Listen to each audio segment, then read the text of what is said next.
Hello investors, आज हम बात करने जा रहे हैं इन्फोसिस के क्वार्टर थ्री के रिजल्ट्स के बारे में। कल इसके क्वार्टर थ्री रिजल्ट्स अनाउंस हुए, उसके ऊपर हम डिटेल में एनालिसिस करेंगे।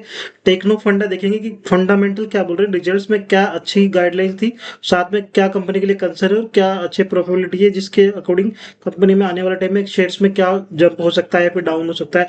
उन सब रीजन्स पे एक बार हम डिटेल में एनालिसिस करेंगे। तो आइए एक बार चलते हैं इन्फोसिस के फर्स्टली चार्ट्स के ऊपर। ये देखिए इन्फोसिस का चार्ट है। इस चार्ट में अगर आप देखोगे तो इसमें काफी टाइम से करेक्शन है। इस वाले एरिया से करेक्शन स्टार्ट हुई थी, इस वाले चार्ट में 18 जनवरी 2022 से।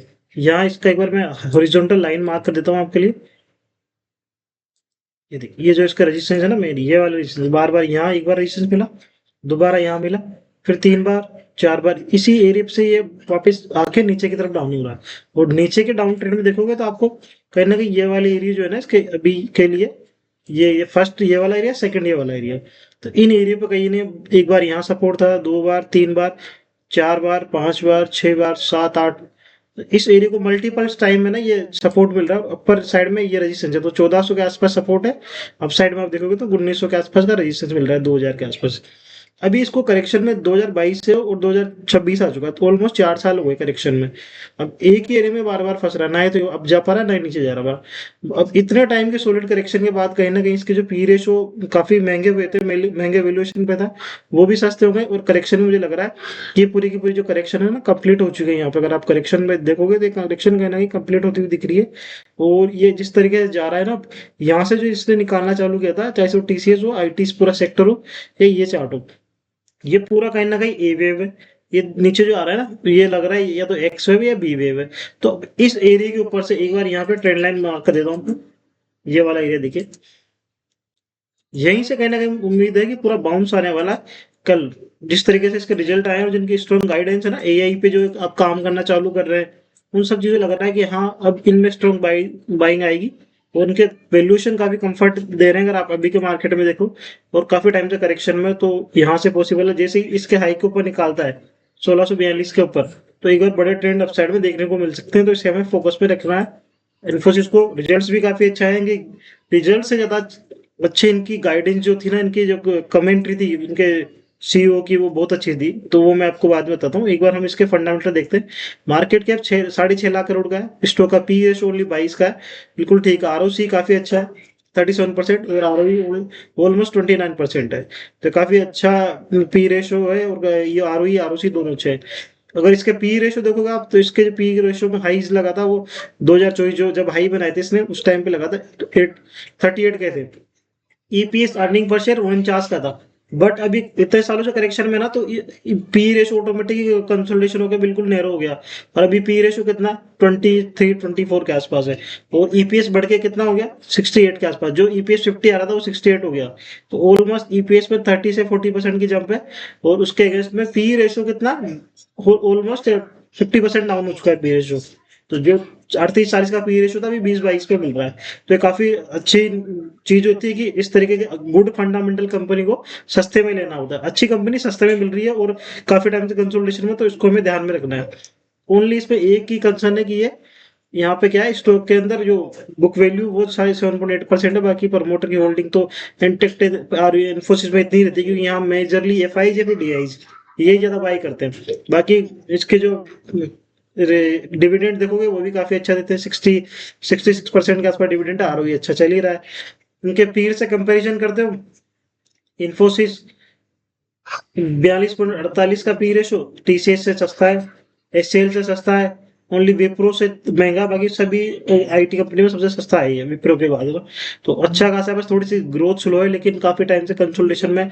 अब जाके कुछ नए एआई रिलेटेड चीजों पे फोकस कर रहे हैं नए, जो पहले इन्होंने मना कर रहे थे काफी 8-10 साल पहले। अगर इनके जो जतिन जो सिक्का नाम से जो थे इनके सीईओ, वो उस टाइम पे बोल रहे थे कि एआई को अपना लो, लेकिन उस टाइम पे ओपन एआई के ऊपर थोड़ा उसके खिलाफ थे, तो उस वजह से कभी इन्होंने ध्यान नहीं दिया। बट अब लग रहा है कि हाँ अब उस चीज पे फोकस कर रहे हैं और अपनी गलती को सुधारने की कोशिश कर रहे हैं, तो हो सकता है यहाँ से बड़े ट्रेंड चेंज होते हुए मिले आने वाले टाइम में।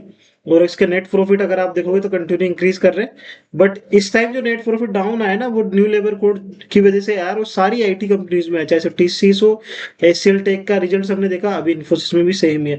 न्यू लेबर कोड जो है उनकी वजह से वन टाइम प्रॉफिट में डिक्लाइन है, बट मार्जिन बिल्कुल अच्छे हैं इनके, और स्ट्रॉन्ग गाइडेंस है कंपनी की तरफ से। मुझे रिजल्ट काफी फैंटास्टिक लग रहे हैं, और हो सकता है आने वाले टाइम में अच्छा ग्रोथ देखने को मिल जाए, और हो सकता है कल ही काफी अच्छे ट्रेंड दिखे ना। प्रॉफिट लॉस देखोगे तो ईयरली बेसिस पे 2014 से 10,000 करोड़ से बढ़ाते हुए 28,000 करोड़ लिया है, तो कंटिन्यू ग्रोथ है। कोई एक भी ईयर के अंदर ऐसा नहीं कि कभी डिक्लाइन आया हो प्रॉफिट में, जैसे कंपनी कितनी ही कुछ प्रॉब्लम हो तो कंपनी ग्रोथ करती है वैसा, ऐसा नहीं कभी बिजनेस डाउन होता है, बस थोड़ा स्लो ग्रोथ है क्योंकि इतनी हैवी वेट हो गई ना। आईटी की सेकंड नंबर की लार्जेस्ट कंपनी इंडिया की, तो ग्रोथ थोड़ा कम ही हो रहा है इसमें। बैलेंस शीट जाके देखो तो पॉजिटिव है सारे, कैश फ्लो पॉजिटिव में इसके, रेशियो सारे ठीक है, आरओसी आरओई बात कर ली थी हमने। शेयर होल्डिंग पैटर्न देखो, promoter as it is intact है।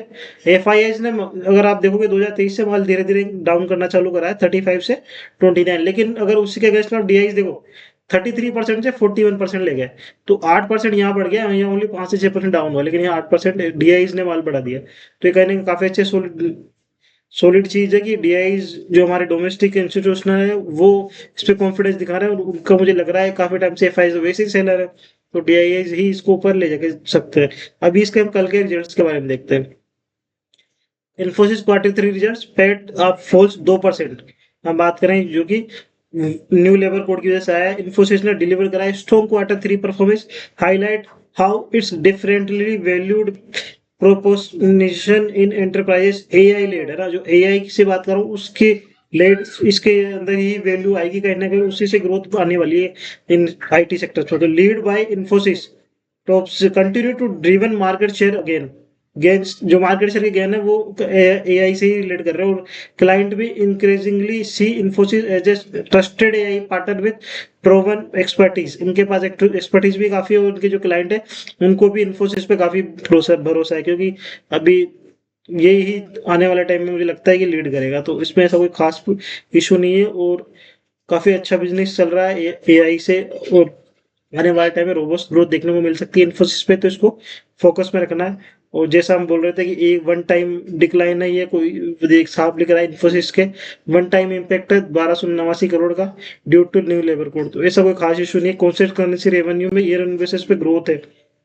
यहाँ देखो डॉलर टर्म में अगर बात करो तो 1.7% year on basis last year से ग्रोथ है, और क्वार्टर भी 0.61 ग्रोथ है, जो काफी अच्छी डिसेंट ग्रोथ है, तो इससे तो फोकस पर रखना है। कल हो सकता है पूरे निफ्टी को ऊपर ले जाने में और आईटी सेक्टर को चलाने में इन्फोसिस ही साथ दे, तो इस शेयर को हमेशा फोकस में, क्योंकि मैं आपको इसलिए बोल रहा हूँ, अगर आप इसके लॉन्ग टर्म के चार्ट देखोगे वीकली चार्ट पे जाके, तो ऐसी करेक्शन जब आती है ना 4-4 5-5 साल के इन्फोसिस में, तो उसके बाद काफी अच्छा करता है। यहाँ देखो इस एरिया में जब भी ऐसी करेक्शन है यहाँ से, तो बड़े ट्रेंड मिले, यहाँ इतनी करेक्शन है बड़ा ट्रेंड, ये करेक्शन है बड़ा ट्रेंड। कोविड के बाद में यहाँ अगर ये देखो 2018 से 2020 2 साल की करेक्शन थी, वहां से अगर आप देखोगे इसके हाइक से भी निकालते हैं 800 से, तो 15 17 1800, तो ऑलमोस्ट डबल हो गया था बस।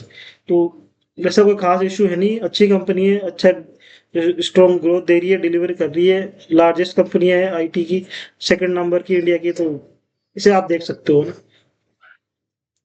तो गाइज अगर आपको कुछ भी लर्निंग प्रोसेस मिल पा रही है, प्रॉफिट अर्न कर पा रहे हो, तो प्लीज चैनल को सब्सक्राइब करें, लाइक शेयर एंड कमेंट करना ना भूलें, ताकि हमें मोटिवेशन मिले और आपके लिए ऐसे डिटेल में अच्छे अच्छे एनालिसिस हम ला सकें। Thank you everyone.